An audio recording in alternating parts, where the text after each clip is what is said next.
মণিমালা হালদার প্রোফাইলে আপনাদের সবাইকে স্বাগত। কেমন আছেন বন্ধুরা? আমি খুব ভালো আছি। আজকে আমি দুদিনের ভিডিওটাকে একসাথে দিলাম। দুদিন বলতে অনেক বেশি নয়, কিন্তু দুটোই রান্নাঘরেরই ভিডিও। যাই হোক, আমাদের যেহেতু শ্রাবণ মাসের পুরো একটা মাস নিরামিষ খাবো, সেই জন্য প্রত্যেক দিনই এখন সকালবেলায় হাজব্যান্ডকে খাবার করে দিচ্ছি।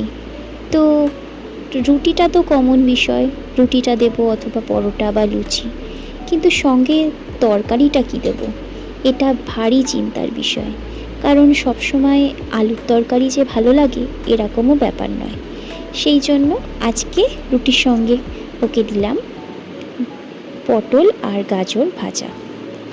সবজিগুলো আমি আগের দিন রাত্রিবেলাতেই কেটে রাখি, কারণ সকালবেলায় উঠে হয় কি, ঘুম চোখ থাকে, তার মধ্যে সকালবেলায় বটি বা ছুরি যাই দিয়েই কাটি না কেন, যদি মনে করি কাটবো, তখন দেখা গেল সবজির বদলে নিজের আঙুলটাই মনে হয় কেটে দেবো। তো সেই মনে করে আমি রাত্রিবেলাতে সবজিগুলো কেটে রাখি।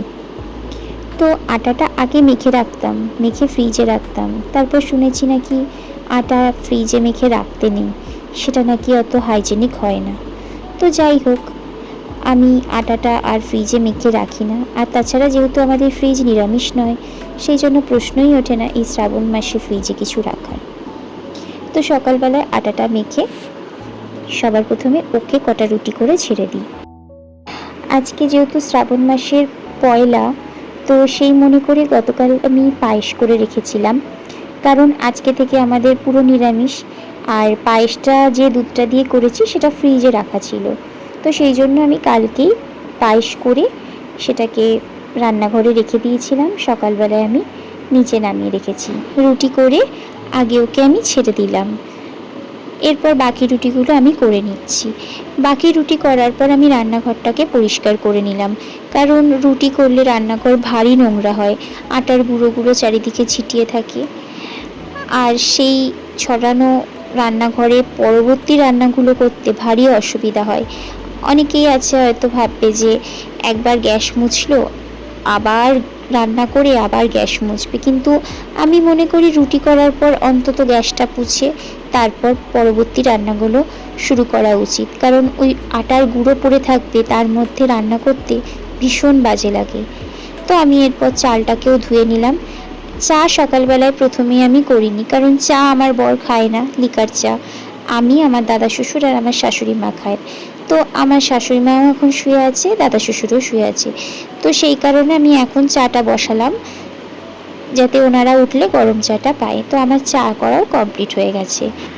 সকালবেলায় সবার প্রথমে আমি নিজে ঠিক করে নিই যে কোন কাজটা আমি আগে করব, কিন্তু সবাই যখন ঘুমায় তখন মনে হয় বাড়িটা পুরো ফাঁকা রয়েছে, তো আমি সবাই ওঠার আগে যতটা পারবো কাজ সেরে নেব।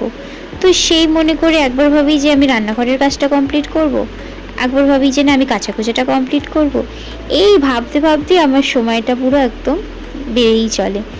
তো যাই হোক, এদিকে আমার চাও কমপ্লিট হয়ে গেছে।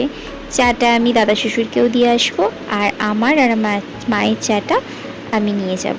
ছেলের জন্য 1 পোয়া করে দুধ নেই, তো সেই দুধটাও পুরো খায় না, তার মধ্যে কিছুটা দিয়ে বাকিটা আমি ফ্রিজে তুলে রাখি। তো সেই দুধটা দিয়েই আমি পায়েস বানাই। প্রথম যখন আমি পায়েস বানাই, গোবিন্দভোগ চাল দিয়ে বানাতাম না, ঘরে ছিল আতপ চাল, সেই আতপ চাল দিয়ে বানাতাম। তো আমার শাশুড়ি মা সেটা শুনে বলতো, ছি, আতপ চাল দিয়ে কখনো কেউ পায়েস বানায়? তো আমি ওনাকে প্রথম যখন পায়েস বানিয়ে খাওয়াই, আতপ চালের তো নিজস্ব কোনো গন্ধ থাকে না, তার জন্য আমি তার মধ্যে বেশ অনেকটা করেই এলাচ দিই, ঘি দেই। দেওয়ার পর যখন সেই পায়েসটা ওনাকে করে খাওয়াই, সেই ফেনা ভাতের মতো গল্প হয়ে যায়। তো যাই হোক, এখন আমি যে পায়েসটা করছি গোবিন্দভোগ চাল দিয়েই করছি। তো আমার পায়েসটা করাও কমপ্লিট হয়ে গেল। দেখুন, আজকের ভিডিওটা আমার এই পর্যন্তই থাকলো। যদি ভালো লাগে তাহলে অবশ্যই একটা লাইক কমেন্ট করবেন, আর অপরকে দেখার জন্য একটু শেয়ারও করে দেবেন। আবার নতুন কোনো ভিডিও নিয়ে আপনাদের সামনে চলে আসবো। টাটা।